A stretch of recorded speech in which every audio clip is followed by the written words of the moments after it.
The sun hadn't fully broken over the Tunisian horizon when Major General Terry de la Mesa Allen raised his field glasses. March 23, 1943. 0600 hours. 3 miles west of El Guettar.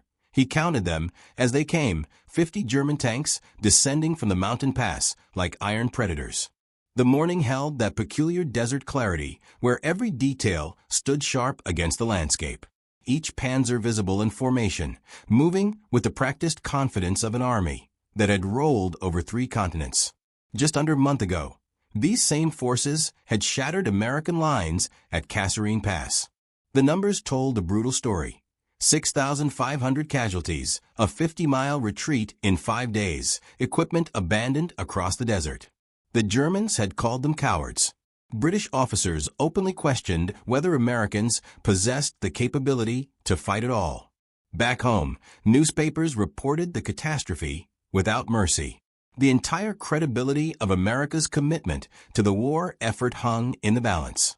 Now Allen's men, the Big Red One, the 1st Infantry Division, were dug into positions across El Guettar Valley with orders that couldn't have been clearer. Stop the German 10th Panzer Division. Allen had commanded these soldiers for 9 months. He'd trained them in camps scattered across the American heartland, aboard ships crossing the Atlantic, in staging areas throughout Britain and North Africa. He understood their inexperience, their untested nature. But he also understood something the Germans didn't yet grasp. Americans didn't quit. The question hanging in the air that morning was whether anyone else would discover what his division could accomplish with proper leadership, sound doctrine, and a legitimate opportunity to prove themselves. The German assault developed exactly as intelligence had predicted. Panzer IV tanks, Marder tank destroyers, armored half-tracks filled with infantry, the kind of coordinated mechanized warfare that had crushed Poland in 3 weeks, France in 6. The same tactics that had driven American forces back 50 miles at Kasserine just 27 days earlier. German confidence ran high. They'd beaten Americans before. They expected to do it again. What they didn't know, couldn't know, was that the American army waiting at El Guettar bore little resemblance to the force they defeated at Kasserine Pass. In 27 days, the United States Army had accomplished the most complete transformation any Allied force had managed in 3 years of warfare. Understanding how this happened requires going back to the Atlas Mountains of Tunisia, February 19, 1943. That morning, Field Marshal Erwin Rommel launched his offensive against American positions at Kasserine Pass, a 2-mile gap in the Grand Dorsal mountain chain. The pass controlled routes through the mountains. Whoever held Kasserine controlled movement across central Tunisia. The Americans defending that ground were green. Most had never engaged an enemy. They'd arrived in North Africa weeks earlier as part of Operation Torch, the Allied invasion of French North Africa. Their commander, Major General Lloyd Fredendall, had positioned his forces disastrously, splitting units into isolated packets without mutual support. Military terminology called these penny packets, small detachments assigned individual missions without coordination. American tanks, M3 Lees and M3 Grants, featured high profiles that made excellent targets. These medium tanks mounted a 75mm gun in a side sponson plus a 37mm gun in the turret. The design represented compromise born from urgency, not optimal engineering. Tank commanders lacked experience fighting German armor. They'd trained against other American tanks in Louisiana and the Mojave Desert. German tanks were faster, better armored, crewed by veterans who'd fought across Poland, France, and Russia. American infantry had scraped shallow depressions instead of digging proper foxholes. They didn't understand that German tanks would deliberately drive over shallow positions and rotate their tracks to crush anyone hiding there. These lessons would be written in blood. When Rommel attacked, American lines disintegrated within hours. German panzers broke through the pass like a hammer through glass. Italian forces supporting the attack overran American artillery positions. Fredendall's scattered units couldn't coordinate a defense. They couldn't call for artillery support because batteries only responded to their dedicated observers. and those observers operated on different frequencies scattered across the battlefield. Air support didn't exist. Different American units didn't know where their fellow Americans were positioned. Some units retreated directly into positions already occupied by Germans. By nightfall on February 16, 1943, two corps had lost 1,600 men, nearly 100 tanks, 57 half-tracks, and 29 artillery pieces. The retreat continued for 5 more days. Rommel pushed American forces back 50 miles, capturing the towns of Spitla, Kasserine, Fariana. American soldiers abandoned equipment, supplies, positions. British forces fighting alongside the Americans also retreated, losing all 11 of their tanks. By February 22nd, when the German advance finally stalled, American casualties totaled 6,500 men, 300 killed, 3,000 wounded, 3,000 missing. The Americans had lost 183 tanks, over 500 trucks and motor vehicles, 104 half-tracks, 208 artillery pieces. German losses: 989 casualties and 34 tanks. The United States Army had suffered its worst defeat of World War II. British officers questioned American competence. German commanders openly mocked American fighting ability. Field Marshal Albert Kasserine, commanding German forces in the Mediterranean, informed Hitler that American soldiers were poorly trained and poorly led. The defeat at Kasserine created a crisis for the American war effort. General Dwight Eisenhower, Supreme Allied Commander in North Africa, faced a fundamental question. Could American forces fight Germans on equal terms, or would the United States need to rely on British forces to carry the ground war in Europe? The answer to that question would determine Allied strategy for the entire war.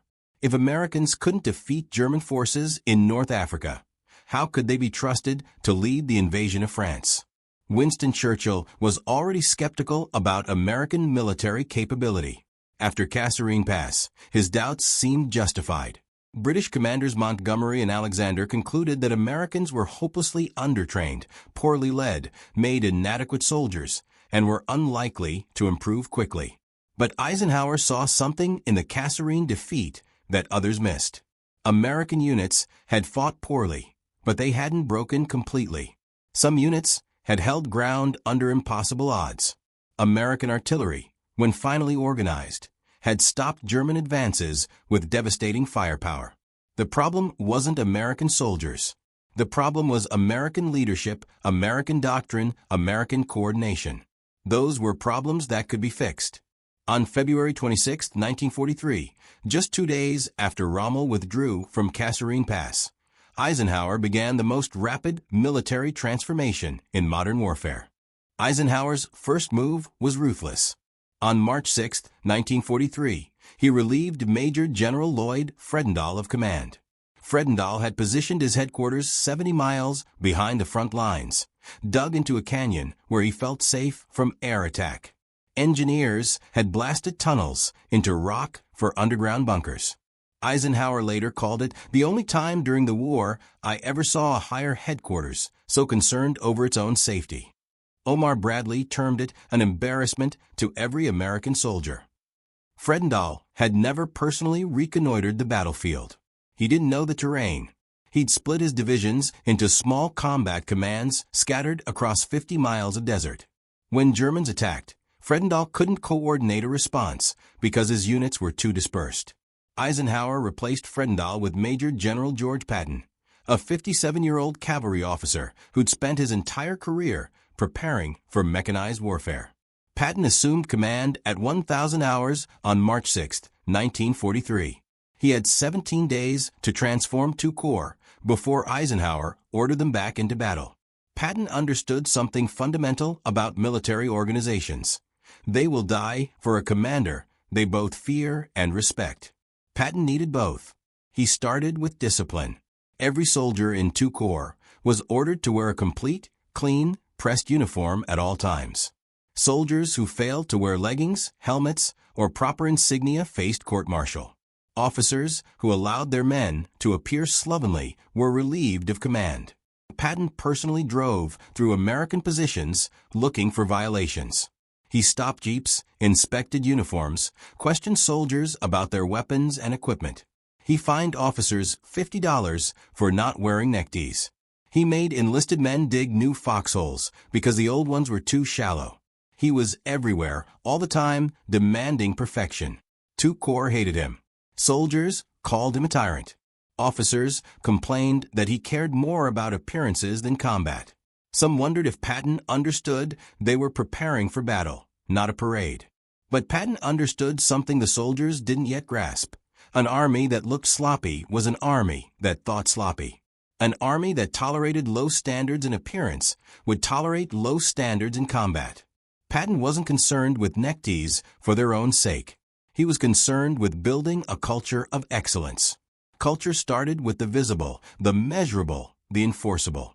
If a soldier couldn't be bothered to wear his uniform correctly, how could he be trusted to maintain his rifle correctly?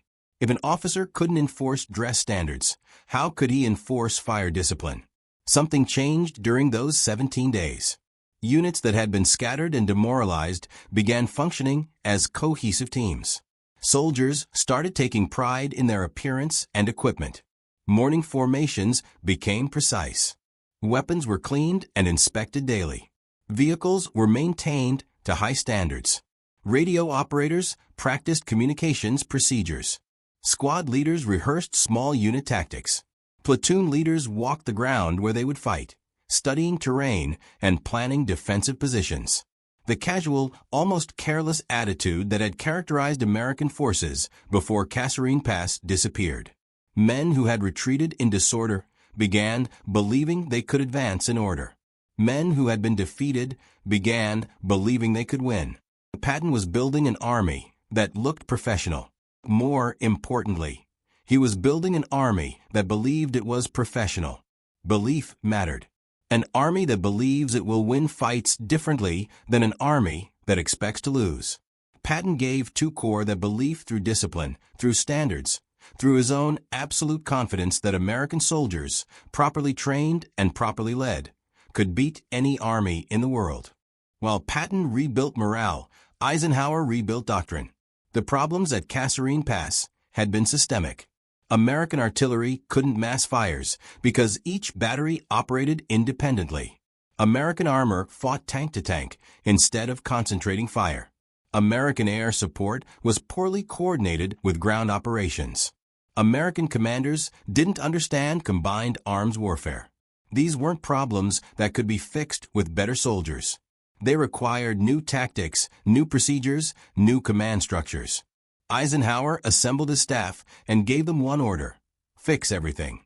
Fast. Artillery reforms came first because artillery was America's strongest asset. American artillery pieces were excellent. American artillery ammunition was plentiful. American gunners were well trained. The problem was coordination. Before Kasserine Pass, each American artillery battery had its own dedicated observers on separate radio frequencies. A forward observer with 3rd Battalion could only call fire from 3rd Battalion guns, even if 2nd Battalion artillery was closer to the target or had better firing positions. This meant American artillery could never achieve the massed fires that made German artillery so deadly.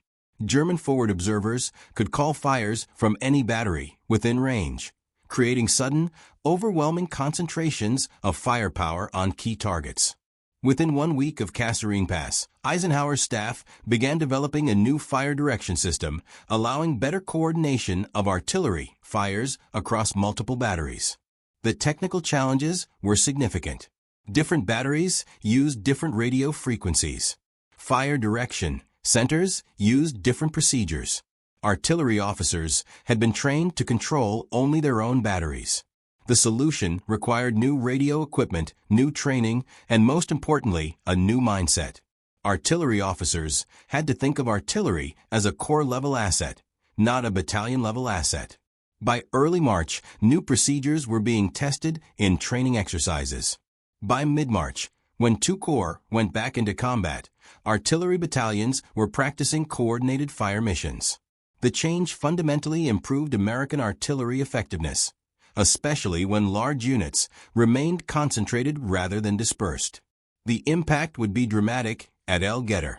Armor reforms were more complex. American tank doctrine before Kasserine Pass emphasized tank versus tank combat. Tanks were supposed to fight other tanks. This doctrine came from cavalry tradition.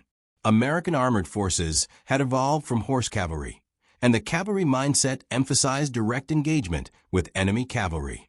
American commanders sent their armor forward to engage German panzers in direct combat. This played to German strengths. German tank commanders had 3 years of combat experience across multiple theaters. They'd fought in Poland in 1939, France in 1940, Russia from 1941 onward. They knew how to maneuver, how to use terrain, how to concentrate fire, how to exploit weaknesses. American tank commanders had no combat experience. They'd trained in California deserts and Texas plains against other American tanks. They advanced in straight lines, exposed their flanks, fought as individuals instead of units. At Kasserine Pass, American tanks were destroyed piecemeal because they attacked without coordination and without support. Eisenhower's staff revised American armor doctrine based on hard lessons from Kasserine. Tanks were no longer primarily weapons for fighting other tanks. Tanks were mobile fire support for infantry. American armor would advance with infantry, use terrain for cover, and rely on artillery and tank destroyers to eliminate German tanks. Tank destroyers, not tanks, would fight German armor. This was a fundamental change in American tactical thinking. The United States Army had created tank destroyer battalions specifically for anti-armor missions, equipping them with high-velocity guns mounted on mobile platforms. But at Kasserine Pass, tank destroyer battalions had been broken into platoons and scattered across the battlefield. Individual platoons had been overrun or bypassed. The new doctrine called for tank destroyer battalions to fight as unified battalions, concentrating their firepower at critical points. This required new training, new coordination, new command relationships, but it played to American strengths. Americans had excellent artillery to suppress German tanks. They had good tank destroyers to kill German tanks. They didn't need to beat Germans at their own game. They needed to fight a different game entirely. Air support reforms took longer. Coordinating aircraft with ground forces required new radio equipment, new procedures, new training for both pilots and ground controllers. This wouldn't be fully solved until Operation Overlord in June 1944. But Eisenhower started the process in March 1943.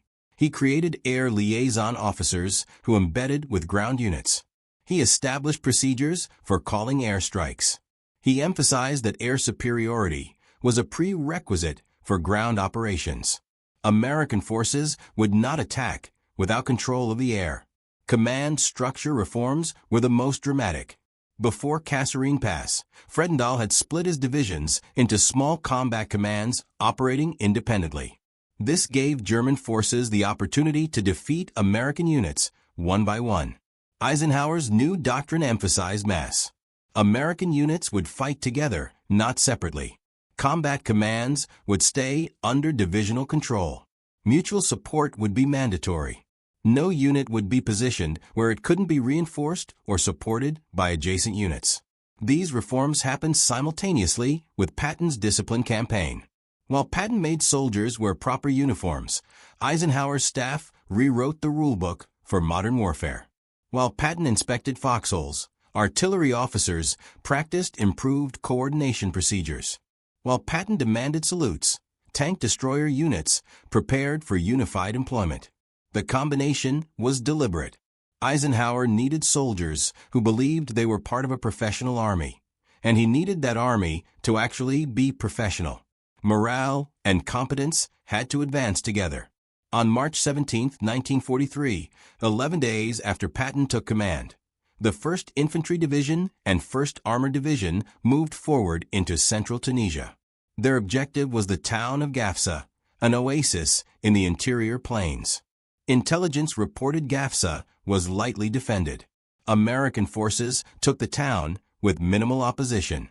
On March 18th, the 1st Ranger Battalion, led by Lieutenant Colonel William Darby, pushed ahead and occupied the oasis town of El Guettar.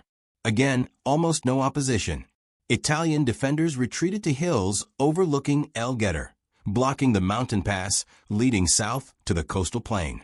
II Corps was now in an excellent position. If American forces could push through El Guettar Pass to the coast, they would cut off German forces in southern Tunisia from their supply lines. The Germans would be trapped between American forces to the west and British forces advancing from the east. General Hans-Jürgen von Arnim, commanding German forces in Tunisia after Rommel's departure on March 9th, understood this immediately. He couldn't allow Americans to break through at El Guettar. Von Arnim believed a spoiling attack would be enough to drive the Americans back. On March 22nd, von Arnim ordered the 10th Panzer Division to attack El Guettar and destroy American positions there. The 10th Panzer Division was one of Germany's elite armored formations. It had fought in France, Russia, and North Africa. The division's tank commanders had years of combat experience. They destroyed hundreds of enemy tanks. They knew how to coordinate infantry, armor, and artillery. They had never lost a major engagement. German officers planning the attack on El Guettar expected to destroy American forces the same way they destroyed them at Kasserine Pass.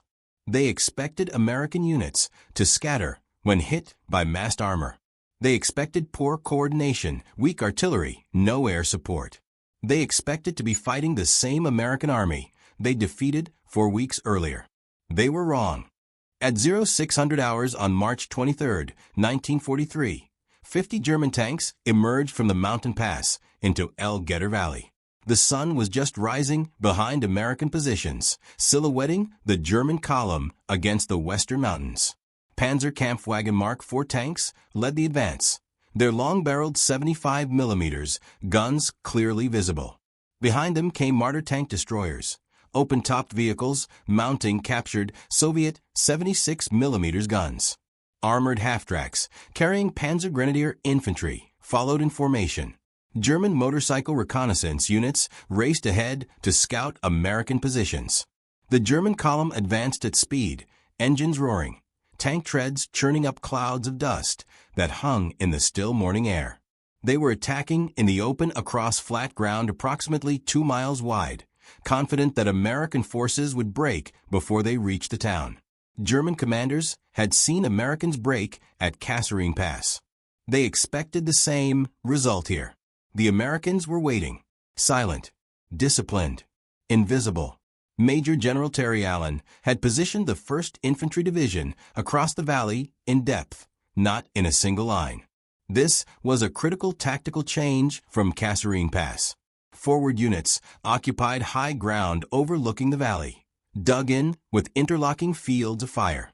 Behind them, infantry battalions were positioned in successive defensive lines, each capable of mutual support. Artillery was positioned behind ridges, invisible to German observers, but registered on every likely avenue of approach. American forward observers occupied concealed positions with clear views of the entire valley. Tank destroyer battalions were dug in at key positions with clear fields of fire, camouflaged so thoroughly they were invisible for more than 100 yards. Infantry had proper foxholes, dug deep enough to protect against tank overrun. Every unit knew where adjacent units were positioned. Radio frequencies were coordinated across the entire division. Fire direction centers were established with direct communications to every artillery battery. Ammunition was stockpiled at gun positions. Medical aid stations were positioned to handle casualties. Supply routes were marked and secured. Minefields had been laid during the night at locations determined by analysis of German tactics at Kasserine Pass. This wasn't the scattered, uncoordinated defense that had failed at Kasserine Pass. This was a prepared defensive position built according to new doctrine developed in the 4 weeks since Kasserine, incorporating every lesson learned from that defeat. The German tanks advanced across the valley floor. They moved fast, maintaining formation, confident in their superiority. At 400 yards from American positions, the lead tanks hit the minefield. Explosions erupted beneath Panzer chassis. Tanks stopped, tracks blown off, crews bailing out. The German column slowed, bunching up as tanks in the rear tried to avoid the mines. This was exactly what American artillery observers had been waiting for. The artillery strike came from batteries positioned throughout the sector. American forward observers had been tracking the German column since it entered the valley. They'd calculated ranges, adjusted for wind, coordinated with fire direction centers. When the Germans hit the minefield and bunched up, the order was given: fire for effect. Not just batteries assigned to the 1st Infantry Division. Every battery within range. 105 mm howitzers. 155 mm howitzers. The concentrated fire was continuous, coordinated, devastating. The first salvo landed among the stalled German tanks with precision. High explosive rounds detonated against tank armor, disabling tracks and turrets. White phosphorus rounds burst overhead, showering burning chemical that stuck to metal and flesh. The second salvo landed even as the first was still exploding. Then the third. Then the fourth. The bombardment continued for 12 minutes without pause. German tanks that had survived the minefield were hit repeatedly by high explosive and white phosphorus rounds. Half-tracks exploded, their thin armor no protection against artillery fragments. Infantry who had dismounted to clear mines were caught in the open with no cover. The few German tanks that tried to retreat found their path blocked by disabled vehicles and continuing artillery fire. The German column was trapped in the killing zone, unable to advance, unable to retreat, being systematically destroyed by American artillery firing at maximum rate. The American artillery was doing what it had failed to do at Kasserine Pass. It was delivering massed fires on a single target with improved timing and coordination, using procedures developed specifically to address the failures of Kasserine Pass. When the artillery lifted, American tank destroyers opened fire. The 601st Tank Destroyer Battalion was equipped with M3 gun motor carriages, half-tracks mounting 75 mm guns. They fired from concealed positions, targeting German tanks trying to reorganize after the artillery barrage. Tank destroyer crews had trained for exactly this scenario. They'd studied German tactics. They knew how panzers maneuvered. They knew where to aim. They fired methodically, one tank at a time, waiting for clean shots. The 899th Tank Destroyer Battalion, equipped with M10 tank destroyers mounting 3-inch guns, provided additional firepower from supporting positions. The German advance collapsed. 30 tanks were destroyed or disabled by 0900 hours. The 10th Panzer Division withdrew to the mountain pass, leaving burning vehicles across the valley floor. Allen watched the retreat through field glasses and made no move to pursue. His orders were to hold Guettar, not chase Germans into the mountains. When 2 German tanks approached his headquarters during the height of the battle, staff officers suggested withdrawal. Allen refused with words that became legendary. "I will like help pull out, and I will shoot the first bastard who does." The Americans had won their first defensive victory against German armor. But the Germans weren't finished. At 1,645 hours, the 10th Panzer Division attacked again, this time from a different direction, trying to flank American positions. The result was the same. American artillery delivered massed fires on the German column. Tank destroyers engaged from prepared positions. German tanks were destroyed before they could close with American infantry. By nightfall, the 10th Panzer Division had withdrawn permanently. They joined Italian forces in the hills east of Guettar, but made no further attempts to break through the valley. The Battle of Guettar continued for 2 more weeks as American forces tried to push through the mountain passes. The fighting was difficult. Italian forces defending the high ground at hills 369 and 772 fought tenaciously. American attacks made limited progress, but the strategic situation had changed. On March 26, British forces launched Operation Supercharge 2, breaking through the Mareth line to the east and forcing German forces to retreat north. The Axis position in southern Tunisia was collapsing. By April 7, 1943, American forces from Guettar linked up with elements of the British 8th Army on the Guettar Gabes Road at 1,700 hours. The remaining German forces were trapped in northern Tunisia. The campaign was effectively over. The Battle of El Guettar was the first time American forces had decisively defeated German armor in combat. The victory validated every reform Eisenhower had implemented since Kasserine Pass. The improved artillery coordination had worked effectively. Tank destroyers employed as unified battalions, rather than dispersed platoons, had proven their worth. Combined arms coordination had been excellent. Air support, though still imperfect, had improved significantly. Most importantly, American soldiers had proven they could stand their ground against experienced German forces. The Germans noticed. After El Guettar, German commanders stopped calling American soldiers cowards. Intelligence reports acknowledged American tactical competence. Rommel, who had been recalled to Germany 2 weeks before El Guettar, later documented in his papers that American forces had recovered very quickly after their first shock and soon succeeded in damming up German advances. The respect was grudging, but it was real. Americans could fight. What made the transformation remarkable was the speed.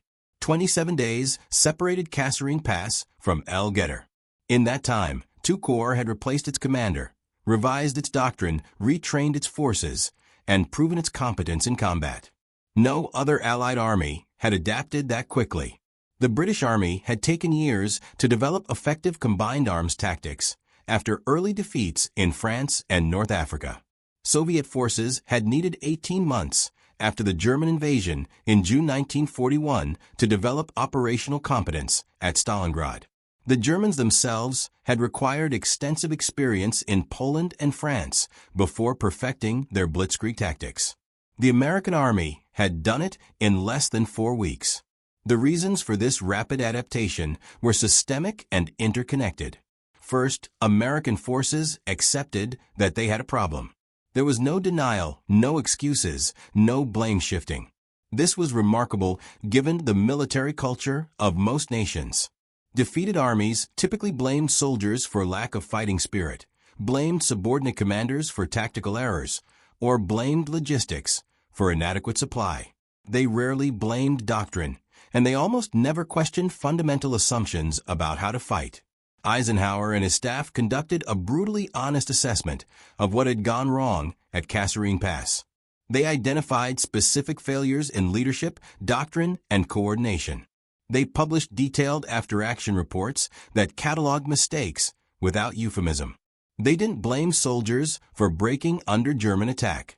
They blamed themselves for putting soldiers in positions where breaking was inevitable. They didn't blame tank crews for losing to German panzers. They blamed doctrine for sending American tanks into fights they couldn't win. This allowed them to focus on fixing systems rather than punishing individuals. Officers who had commanded at Kasserine Pass were reassigned to training duties where they taught the next generation of officers what not to do. Their experience, even their failures, became institutional knowledge. Second, American forces had the authority to make changes quickly without waiting for approval from higher headquarters thousands of miles away. Eisenhower didn't need to cable Washington for permission to relieve Fredendall. He didn't need War Department approval to revise artillery doctrine or reorganize tank destroyer battalions. He had been granted theater-level authority to command as he saw fit. This was different from other Allied armies. British commanders in North Africa answered to the War Office in London, where career bureaucrats who had never heard a shot fired in anger reviewed every significant decision. British doctrine changes required committee review, formal analysis, and approval by senior officers in London who were fighting a different war. Soviet commanders answered to Stalin, who personally approved or disapproved tactical changes based on political considerations as much as military merit. German commanders answered to Hitler, who increasingly made tactical decisions from his headquarters in East Prussia based on ideology rather than battlefield reality. American commanders in the field had genuine authority to change how they fought based on what they learned. This decentralization of decision-making authority was an American military tradition dating back to the Continental Army, but it proved decisive in World War II. Third, American forces had the resources to implement changes rapidly and at scale. New equipment like M10 tank destroyers arrived within weeks of being requested, shipped across the Atlantic on fast freighters that made the crossing in under 2 weeks. Additional artillery batteries were formed, trained, and assigned to 2 corps. The United States Army had activated hundreds of artillery battalions in 1942 and early 1943. When 2 corps needed more artillery support, those battalions were available. Air liaison officers were trained at newly established schools and deployed to North Africa within weeks. Radio equipment that didn't exist in January was being mass-produced in February and issued to units in March. The American industrial base provided whatever was needed to support the reforms. This wasn't propaganda or exaggeration. American factories in 1943 were producing military equipment at a rate no other nation could match. Tanks, trucks, jeeps, artillery pieces, rifles, ammunition, uniforms, medical supplies, food, and countless other items poured out of American factories in quantities that seemed impossible to observers from other nations. Other Allied armies had to fight with whatever equipment they had. British forces in North Africa used equipment designed in the 1930s and produced in limited quantities by factories that were targets for German bombing. Soviet forces used equipment that was excellent in some categories, but chronically short in others, because Soviet industry had been devastated by the German invasion. German forces by 1943 were beginning to experience shortages of everything from fuel to ammunition to replacement vehicles, because Allied bombing and resource depletion were strangling German industry. Americans could request new equipment, new vehicles, new weapons, and receive them quickly. If something didn't work, it could be replaced. If something needed to be modified, modifications could be implemented across the force. This abundance of material resources enabled rapid experimentation and rapid deployment of solutions. An army that must fight with inadequate equipment cannot afford to experiment. An army with abundant equipment can afford to try new approaches, discard what doesn't work, and scale up what does work. Fourth, American forces were willing to learn from their enemies. Staff officers studied German tactics. They analyzed how Germans coordinated armor, infantry, and artillery. They identified German weaknesses as well as strengths. They adapted German techniques that worked and developed counters to German techniques that were effective against Americans. There was no pride, no insistence on doing things the American way. If the Germans did something better, Americans studied it and adapted. Fifth, American forces emphasized training and practice. Patton's 17-day transformation of 2 corps focused heavily on basic skills and unit cohesion. Soldiers practiced digging proper foxholes. Tank crews practiced coordinating with infantry. Artillery batteries practiced improved fire coordination. Tank destroyer battalions trained as unified forces rather than dispersed elements. Air liaison officers practiced calling airstrikes. The training was repetitive, intensive, and focused on the specific problems identified at Kasserine Pass. By the time American forces went back into combat, they'd practiced the new approaches until they became automatic. These 5 factors created an institutional culture that valued adaptation over tradition. American forces weren't bound by decades of military tradition. They had no institutional investment in proving that old methods worked. They could change quickly because they had nothing to defend. This was a paradox. American inexperience, which had been a liability at Kasserine Pass, became an advantage when it came to adaptation. Inexperienced forces could learn faster because they had less to unlearn. The lessons of Kasserine Pass and Guettar spread through the entire American Army. The improved artillery coordination procedures became standard across all American units in all theaters. The emphasis on combined arms warfare was incorporated into training at Fort Benning and other stateside bases. Tank destroyer doctrine was refined to emphasize battalion-level employment rather than dispersed platoon operations. Air-ground coordination procedures were developed and tested. By the time American forces invaded Sicily on July 10, 1943, the improvements were already visible. American forces fought more effectively, coordinated better, adapted faster to changing battlefield conditions. The invasion of Italy in September 1943 showed further improvement. American commanders were more aggressive. Coordination between units was smoother. Artillery support was devastating. Air support was better integrated. By June 1944, when American forces landed at Normandy, the transformation was complete. The American army that stormed the beaches of France was one of the most effective fighting forces in the world. They had superior artillery coordination, excellent air support, good combined arms integration, and experienced leadership. The culture of adaptation that had been forged in Tunisia became the defining characteristic of American forces in Europe. Major General Terry Allen stood in his command post on the evening of March 23, 1943, and watched the last German tanks withdraw from El Guettar Valley. His division had won. American forces had won. The Germans who had mocked American soldiers for weeks earlier were retreating.